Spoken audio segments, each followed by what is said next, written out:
Bismillahirrahmanirrahim. Assalamu alaikum dear students. How are you? I hope you'll be fine. This is new syllabus Primary Mathematics Workbook 5B.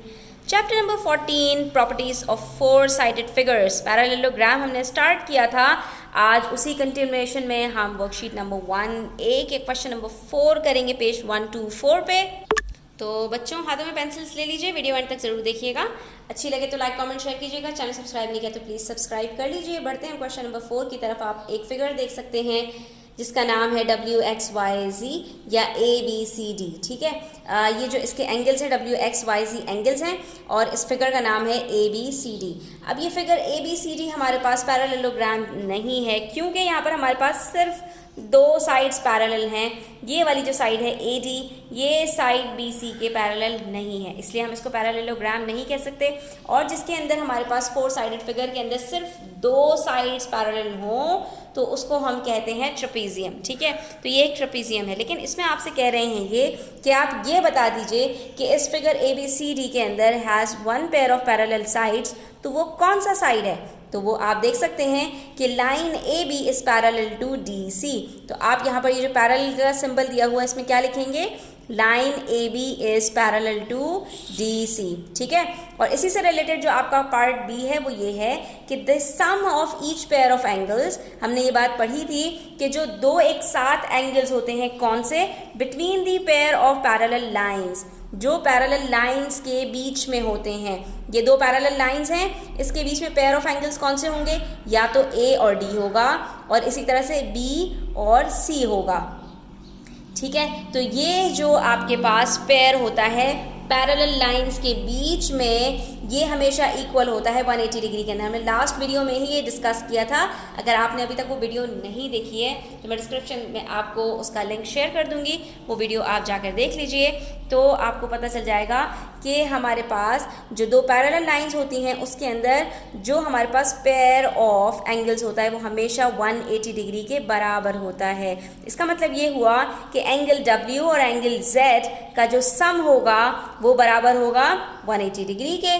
ठीक है, इसी तरह से angle X और angle Y का जो सम होगा वो भी बराबर होगा 180 डिग्री के. अब आप सवाल कर सकते हैं यहाँ पर, तो हमारे पास ये W और X, अगर ये पैरेललोग्राम होता तो इसके अंदर W और X ये भी हमारे पास 180 डिग्री के इक्वल होते.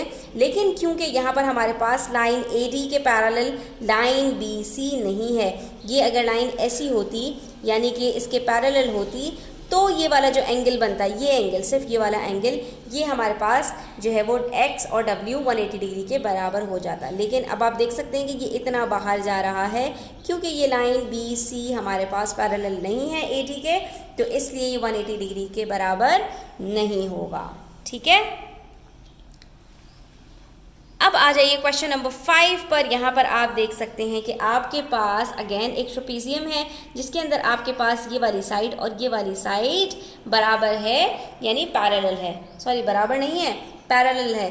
ठीक है, तो अब आपसे पूछा है कि ये 120 डिग्री है तो ये एंगल P कितना होगा स्टूडेंट्स? तो हमने अभी पढ़ा कि जब हमारे पास पैरेलल लाइंस होती हैं किसी फोर साइडेड फिगर के अंदर, तो जो पैरेलल लाइंस होती हैं उनके पास जो हमारे पेयर ऑफ एंगल्स होते हैं, ठीक है, तो वो हमेशा 180 डिग्री के बराबर होते हैं. अगर ये दोनों मिलकर 180 डिग्री के बराबर हैं तो P किसके बराबर होगा? 180 माइनस 120 के. ठीक है, इस चीज़ को आपने याद रखना है. जो भी पैरेलल साइड्स होती हैं स्टूडेंट्स, उनके दरमियान में जो दो एंगल्स बनते हैं उसका सम 180 डिग्री होता है. इसलिए इसका और इसका 180 होगा, इसी तरह से इन दोनों का भी जो सम होगा वो भी 180 डिग्री होगा. ठीक है, तो यहाँ पर हमें पता चल गया 180 माइनस 20 60 डिग्री होता है. इसका मतलब ये है एंगल P हमारे पास 60 डिग्रीज है. ठीक है, अब हमारे पास एक इस तरह की फिगर दी हुई है तो आपने परेशान नहीं होना, आपने इसको स्लाइड कर देना है. ठीक है, अब ये अगर आप गौर से देखेंगे तो ये भी हमारे पास फोर साइडेड फिगर है, ट्रेपीजियम बन रहा है जिसमें हमारे पास ये वाली लाइन और ये वाली लाइन पैरेलल है. कैसे पता चला? इस एरो से जो डिनोट कर रहा है कि ये दोनों साइड्स पैरेलल हैं. ठीक है, जब ये दोनों साइड्स पैरेलल हैं तो इसके साथ जो इन दोनों के बीच में हमारे पास एंगल्स बनेंगे ये भी 180 डिग्री के बराबर होंगे. तो एंगल Q किसके बराबर होगा? 180 माइनस 146 के. ठीक है, हमने सिंपली क्या करना है कि 180 में से हम 146 को सब्ट्रैक्ट करेंगे, जो हमारे पास आंसर आएगा वो हमारा एंगल Q के बराबर होगा, दैट इज़ 34 डिग्रीज। ठीक है, तो एंगल Q हमारे किसके बराबर हो गया? 34 डिग्रीज के बराबर हो गया। अब आ जाइए पेज नंबर 125 पर। अगेन यहाँ पर आपको नज़र आ रहा है कि एक ट्रेपेजियम है जिसके अंदर ये दोनों लाइंस पैरेलल हैं, तो ये दोनों जो एंगल्स होंगे ये 180 डिग्री के बराबर होंगे, लेकिन इन्होंने बीच में एक लाइन हमारे पास डायगोनल ड्रॉ करके इस एंगल को, इस पूरे एंगल को दो में जो है वो डिवाइड कर दिया। तो कोई बात नहीं, आप पहले इन दोनों का सम निकालिए, फिर आप 180 डिग्री में से इसके सम को सब्ट्रैक्ट कीजिए, एंगल R आपके पास निकल आएगा। तो हम क्या करेंगे, पहले 88 और 21 को ऐड करेंगे, हमारे पास आंसर आ जाएगा 103। ठीक है, तो इसका मतलब है कि ये दोनों एंगल्स मिलकर हमारे पास क्या बन रहे हैं, 103 डिग्रीज, और R हमारे पास बराबर हो जाएगा 180 में से 103 को आपने निकाल देना है। क्या बचेगा हमारे पास यहाँ पर 77 डिग्रीज। इसका मतलब है angle R is equals to 77 degrees. ठीक है, इसी तरह से आप यहाँ पर देख सकते हैं, यहाँ पर भी हमारे पास एक ट्रेपेजियम है, क्योंकि हमारे पास ये दोनों पैरेलल साइड्स हैं लेकिन ये दोनों नॉन पैरेलल हैं। ठीक है, इसके अंदर हमारे पास एक ये एंगल 90 डिग्री है, डब्बा नज़र आ रहा है, एक एंगल S है जो हमें मालूम नहीं है, और एक एंगल 58 है। सिंपली आपने क्या करना है, इन दोनों को आप ऐड करेंगे, जो आंसर आएगा 180 में से सब्ट्रैक्ट कर देंगे, तो जो बचेगा वो आपके पास आ जाएगा एंगल S। तो 90 में से जब हम 58 सब्ट्रैक्ट करते हैं तो हमारे पास बचता है 32 डिग्रीज। ठीक है, इसका मतलब ये हुआ कि एंगल S बराबर है 90 प्लस 58 करना है हमें, ये मैंने गलत कर दिया यहाँ पर, तो ये बराबर हो जाएगा 148 के। ठीक है, ये 148 के बराबर हो गया, और 180 में से जब 148 सब्ट्रैक्ट करेंगे तो हमारे पास यहाँ पर बच जाएगा 32। यहाँ पर आप करके देख भी सकते हैं। ठीक है, आपको इतना जो है वो डायरेक्ट कैलकुलेशंस करने की ज़रूरत नहीं है।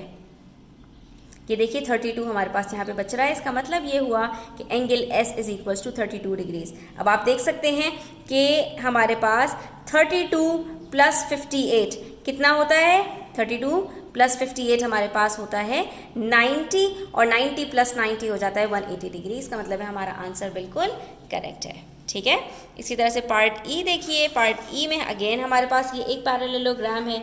इसको अगर आपको समझ में ना आए तो आप इसको ऐसा करके देख लीजिए। ये देखिए ये पैरेललोग्राम बन गया है। ठीक है, अब यहाँ पर हमारे पास ये दोनों जो लाइंस हैं ये पैरेलल हैं। इसके अंदर हमारे पास एक एंगल ये गिवन है और एक एंगल ये गिवन है। एंगल टी हमें मालूम करना है, तो हमने क्या करना है, 81 और 52 का सम निकालेंगे, 180 में से सब्ट्रैक्ट कर देंगे, तो हमें पता चल जाएगा कि यहाँ पर हमारे पास एंगल टी कितना है। ठीक है, तो बस आपने इसको ऐड करके और 180 में से सब्ट्रैक्ट कर देना, आपके पास आंसर आ जाएगा 47 डिग्री। इसी तरह से यहाँ पर देखोगे ये भी अगेन एक ट्रेपेजियम है, परेशान होने की ज़रूरत नहीं। एक एंगल दिया हुआ 55, इसके साथ आपके पास जो दूसरा एंगल है इन दो पैरेलल लाइंस के बीच में, उसको इन्होंने 3 में स्प्लिट कर दिया है। तो ये पूरा एंगल ना स्टूडेंट्स, ठीक है, ये पूरा एंगल बनता अगर यहाँ पर ये दो लाइंस नहीं होती, लेकिन इन्होंने क्या किया, बीच में एक लाइन ड्रॉ की, एक और लाइन ड्रॉ कर दी। इसी तरह से अगर 10 लाइंस भी ड्रॉ कर दें और हर एक के एंगल अलग अलग हो, तब भी उन सब का जो सम होगा वो इसके साथ मिलकर 180 डिग्री बनाएगा। ठीक है, तो हमने क्या करना है, हमने 55 के साथ 60 को ऐड किया, 60 के साथ 35 को ऐड किया, हमें पता चल गया 150 डिग्री। ये तीनों मिलकर 150 डिग्री बन रहे हैं, तो सिर्फ यूं मालूम करना है, 180 में से 150 को निकाल दो, आपको पता चल जाएगा कि 30 डिग्री के बराबर है एंगल यू। और यहाँ पर हमारा ये भी पार्ट कंप्लीट हो गया। अब ये पार्ट जी और एच का सॉल्यूशन देखने के लिए आप राइट साइड वाली वीडियो के ऊपर क्लिक करें और वहाँ पर लिंक मौजूद है, वहाँ पर जाकर आप इसको देख लीजिए।